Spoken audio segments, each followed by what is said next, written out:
நேயர்களே வணக்கம். கஷ்டப்பட்டு வளருவோம் அப்படின்ற ஒரு தலைப்பை பத்தி நம்ம பார்ப்போமா? ஒரு சயின்டிஸ்ட் பட்டாம்பூச்சி மேல ஆராய்ச்சி பண்ணிட்டு இருந்தாரு. அந்த பட்டாம்பூச்சி எப்படி முட்டை இடுகிறது, அதுல இருந்து எப்படி பியூப்பா வருது, அந்த பியூப்பா கக்கூன் அப்படின்னு சொல்லுவோம் இல்லையா, அந்த கக்கூன்ல இருந்து எப்படி பட்டாம்பூச்சி வெளியே வருது, இது எல்லாத்தையும் பத்தி அவர் ஆராய்ச்சி பண்ணிட்டு இருந்தாரு. அப்போ அந்த ஆராய்ச்சியில அவர் பார்த்துட்டே வரும்போது ஒரு கக்கூன் அது அப்படியே வீரல் விட்டு லைட்டா உடைஞ்சு அதுக்குள்ள இருந்து பட்டாம்பூச்சி வெளியே வர்றதுக்காக ட்ரை பண்ணுது. அந்த வீரலை கொஞ்சம் பெருசாக்கிடுச்சு, ரொம்ப கஷ்டப்படுது. உள்ள பட்டாம்பூச்சி தெரியுது இவருக்கு, அது வெளியே வர்றதுக்காக ரொம்ப கஷ்டப்படுது. இப்படி இப்படி போட்டு உடம்ப போட்டு பின்னி உருக்கி அந்த சின்ன கேப்லயே வெளியே வர பாக்குது. அதனால வர முடியல. இன்னும் ட்ரை பண்ணுது. அந்த சின்ன கேப் வழியா எவ்வளவு வர முடியும், ரொம்ப ட்ரை பண்ணுது. இவரை பார்க்க இவருக்கு ரொம்ப கஷ்டமா இருக்குது. ஐயோ, அந்த சின்ன பட்டாம்பூச்சி வெளியே வர்றதுக்கு எவ்வளவோ கஷ்டப்படுது அப்படின்னு சொல்லிட்டு ரொம்ப மனசு கஷ்டம். அதுக்கு மேல அந்த சின்ன ஓட்டை அதனால பெருசாக்க முடியல, பெருசாக்கக்கூடிய சக்தி அதுக்கு இல்லை. அந்த சின்ன கேப் வழியா வெளியே வர்றதுக்காக ரொம்ப கஷ்டப்படுது.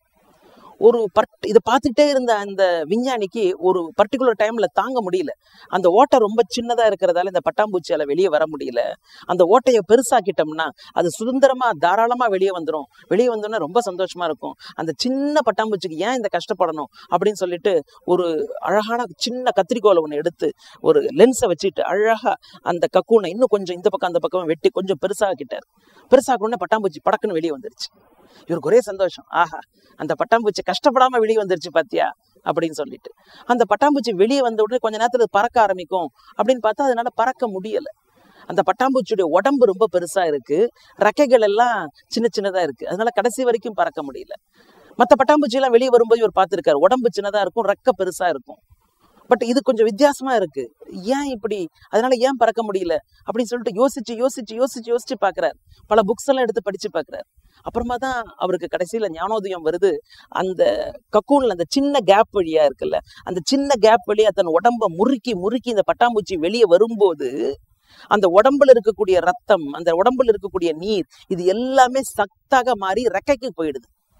அப்போ ரெக்கை ரொம்ப சக்தி பெறுது, உடம்பு ரொம்ப லைட் ஆயிடுது. அதனால அது பறக்க முடியுது.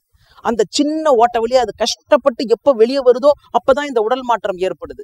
அதை சுலபமா வெளியே எடுத்து விட்ட உடனே அந்த நீரும் அந்த ரத்தமும் அந்த சக்தியும் உடம்புல இருந்துடுது. அது இந்த ரெக்கைக்கு போய் சேருவதில்லை. அதனால அந்த ரெக்கைக்கு அந்த உடம்பை தூக்குற அளவுக்கு சக்தி இல்லை அப்படின்னு சொல்லிட்டு இவர் கண்டுபிடிச்சார். ஆக ஒரு கஷ்டத்தை ஒரு கடவுள் தருகின்றார் என்றால் அந்த கஷ்டத்தின் மூலமாக நாம் வளர்கின்றோம் அப்படின்றது ஒரு அர்த்தம்.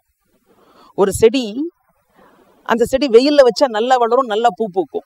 இன்னொரு செடி அது நிழல்ல இருந்தாதான் அது நல்லா வளரும், நல்ல பூ பூக்கும். இந்த நிழல்ல வர்ற செடி எடுத்து போய் வெயில்ல வச்சோம்னா அது செத்துடும். வெயில்ல வர்ற செடி எடுத்தோம்னா நிழல்ல வச்சோம்னா வெயில் இல்லாம அது செத்துடும். சில சமயம் கடவுள் நம்மள வெயில்ல போடுறாரு, சில சமயம் கடவுள் நம்மள நிழல்ல வச்சுட்டு இருக்காரு. ஐயோ, கடவுள் என்ன வெயில்ல போட்டாரே அப்படின்னு நினைச்சோம்னா அந்த மாதிரி காலகட்டத்துல நம்ம வெயில்ல இருந்தாதான் நம்ம முன்னுக்கு வருவோம்.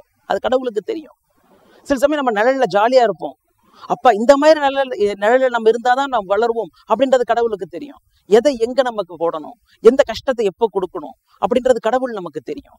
கடவுளே எனக்கு அன்பை தா அப்படின்னு சொன்னோம்னா அந்த அன்பை ஏற்றுக்கொள்ள அளவுக்கு ஒரு அன்பில்லாத ஒருவனை கடவுள் தருவார்.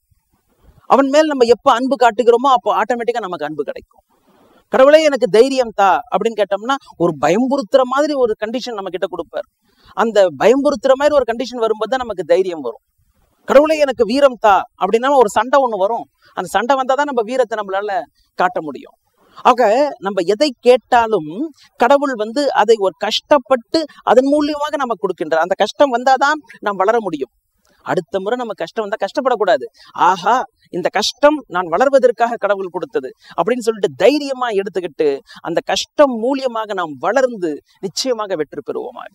சோ அடுத்த முறை எந்த ஒரு கஷ்டமோ, எந்த ஒரு பிரச்சனையோ, எந்த ஒரு தொந்தரவோ வந்தாலும் நாம் வளர்வதற்காக கடவுள் இதை கொடுத்திருக்கின்றார் அப்படின்னு சொல்லிட்டு அவருக்கு நன்றி சொல்லிட்டு இந்த பிரச்சனையிலிருந்து விடுபவதற்காக எனக்கு சக்தி தாரும் கடவுளே அப்படின்னு சொல்லிட்டு கடவுள் கிட்ட கேண்டுகிட்டு அந்த பிரச்சனையை நாம் எதிர்கொள்ளோமானால் வெற்றி நமதே.